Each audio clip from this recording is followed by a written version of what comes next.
कर बढ़ाएं फसलों का उत्पादन।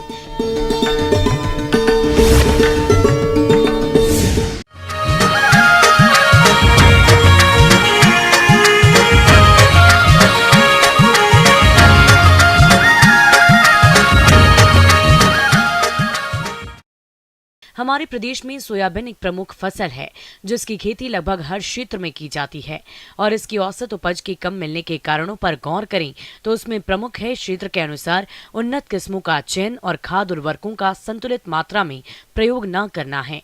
तो जो किसान भाई सोयाबीन की खेती करना चाहते हैं वो इससे अधिक उपज लेने के लिए कौन सी उन्नत किस्मों का चुनाव कर बुआई से पहले कौन कौन सी जरूरी बातों का खास ख्याल रखें, इस बारे में सुझाव दे रहे हैं कृषि विज्ञान केंद्र शहडोल के कृषि वैज्ञानिक डॉक्टर ब्रज किशोर प्रजापति।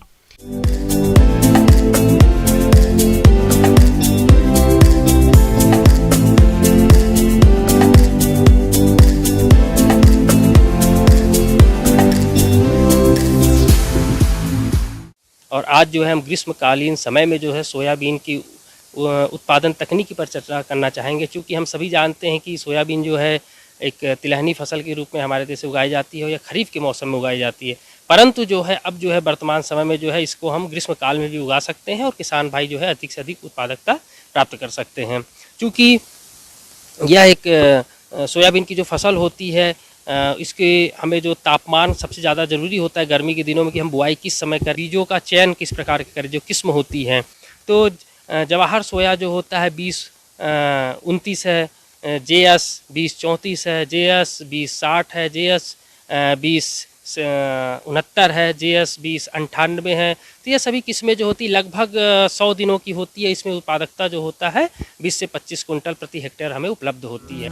भूमि का चयन और तैयारी। सोयाबीन की खेती हल्की, रेतीली व हल्की भूमि को छोड़कर सभी प्रकार के भूमि में सफलतापूर्वक की जा सकती है, लेकिन पानी के निकासी वाली चिकनी दोमट भूमि सोयाबीन के लिए अधिक उपयुक्त होती है। जहां भी खेत में पानी रुकता हो वहां सोयाबीन की बुआई ना करें। खेत की तैयारी करने के लिए मिट्टी पलटने वाले हल से एक जुताई की जाती है, उसके बाद 2 से 3 जुताइयां देशी हल या कल्टीवेटर से की जाती है और प्रत्येक जुताई के बाद खेत में पाटा चलाना आवश्यक है। ढेले टूट जाते हैं और भूमि में नमी का संरक्षण भी होता है।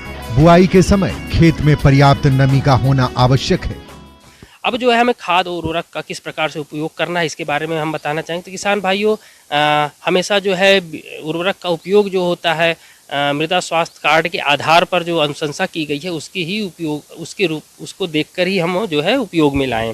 खाद की अगर हम बात करें तो 5 से 10 टन जो होता है अच्छी सड़ी हुई गोबर की खाद जो होती है जुताई के समय जो हमें निश्चित रूप से भूमि में मिलाकर जुताई करनी चाहिए। क्योंकि यह दलहनी फसल है तो हमें नाइट्रोजन की मात्रा बहुत ही कम लगेगी, तो 20 केजी नाइट्रोजन, 40 केजी जो होता है फास्फोरस और 25 से 30 केजी जो होता है पोटास की मात्रा प्रति 2.5 एकड़ पर या प्रति हेक्टेयर जो होता है हमें उपयोग में लाना होता है।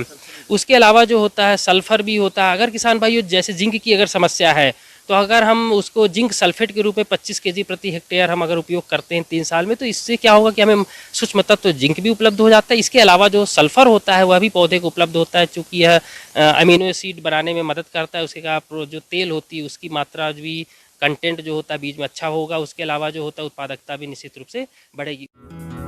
किसान भाइयों, अभी आपने सोयाबीन की फसल से अधिक उत्पादन प्राप्त करने के लिए खेत की तैयारी और उर्वरकों के प्रयोग विधि के बारे में जानकारी हासिल की। अब आइए जानते हैं बीज की उचित मात्रा और बीजोपचार करते हुए सोयाबीन बुआई की वैज्ञानिक तकनीक के बारे में। अब जो है हमें प्रति 2.5 एकड़ पर कितनी बीज मात्रा लगेगी और हमें बीजों का उपचार किस प्रकार करना है इस पर हम चर्चा करना चाहेंगे। किसान भाइयों, अगर बीज हमारा छोटा है, छोटे दाने का है अगर, तो हमारा जो है 75 से 80-85 केजी प्रति हेक्टेयर हमें बीज दर लगेगा। अगर बीज हमारे दाने अगर बड़े हैं तो लगभग 80 से 100 केजी जो है प्रति हेक्टेयर हमें बीज दर की मात्रा हमें लगनी होती है। और जो होता है बीज को बुआई के पूर्व जो होता है हमें भूमि जनित रोगों से नियंत्रण के लिए जो होता है हमें कार्बेंडाजिम मैंकोजेब से जो है हमें उपचारित करना होता है 2 ग्राम प्रति केजी की दर से।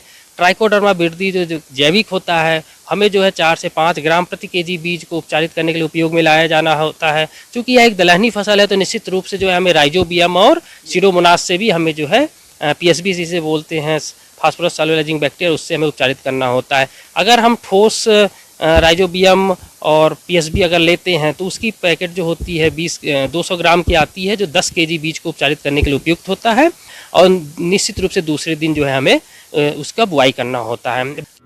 बीज बुआई की उन्नत तकनीक। किसान भाइयों, सोयाबीन की बोनी कतारों में करना चाहिए। सोयाबीन की बुआई के लिए सीड ड्रिल का उपयोग किया जा सकता है। कम फैलने वाली किस्मों के लिए कतार से कतार की दूरी 30 सेंटीमीटर और अधिक फैलने वाली प्रजातियों के लिए कतारों की दूरी 40 से 45 सेंटीमीटर रखना उपयुक्त होता है।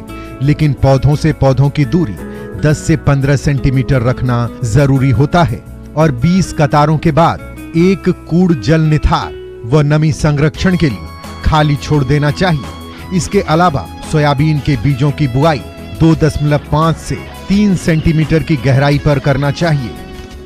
अब किसान भाइयों, जो हम इसमें खरपतवार के नियंत्रण के बारे में हम बात करना चाहेंगे। तो चूंकि सोयाबीन की फसल है, ग्रीष्मकाल में उगाई जा रही, तो शुरुआती समय में जो है इसकी बढ़वार कम होती है।